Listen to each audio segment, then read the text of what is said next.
কৃষ্ণ, যেটার জন্য আপনারা অধীর আগ্রহে বসে রয়েছেন যে শ্রীধাম গুরুকুঞ্জ আশ্রমে জামাই ষষ্ঠীর পর্বটা ঠিক কতখানি সুন্দর হচ্ছে বা কি হচ্ছে তার আপডেট নিয়ে কিন্তু আমি চলে এসেছি। আমি যশোদা। তো এখানে দেখতে পাচ্ছেন বাবাকে ফোঁটা দিচ্ছেন আমার দিদা।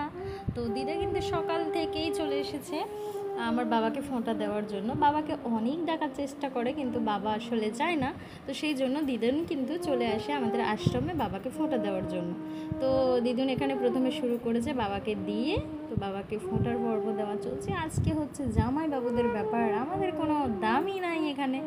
তো যাই হোক, আমি তবুও দেখাই, কারণ যেহেতু আপনাদেরকে আপডেটটা দিতে হবে তো সেই জন্য আমি তুলছি আর কি। না হলে এখানে আমাদের তো আর কিছু হচ্ছে না, তো আমাদের তো একটা রাগ থাকেই। তো যাই হোক, এখানে ছোট পিসে মশাই আসলে ঠাম্মি যখন থাকতেন ঠাম্মি ফোঁটা দিতেন, এখন তো ঠাম্মি নেই। তো সেই জন্য মাই কিন্তু আমার পিসে মশাইকে জামাই হিসেবে ফোঁটা দেন। আর আমার ছোট পিসিমণি আমার প্রতি পরমেশ্বরকে বা বোনের প্রতি পরমেশ্বরকেও কিন্তু ফোঁটা দেন। এই হচ্ছে ব্যাপার। এখন যাকে মালা পরাচ্ছেন ইনি হচ্ছেন আমার প্রতি পরমেশ্বর, বুঝেছেন? তো এনাকে ফোঁটা দেওয়া চলছে এখন। আমার মার আজকে কত দায়িত্ব, জামাইদেরকে কত আতিথেয়তা করতে হবে। তো এখানে কিন্তু আমাদের প্রত্যেকটি মানে শুভ কর্ম মহাপ্রভুর সামনেই কিন্তু হয়ে থাকে।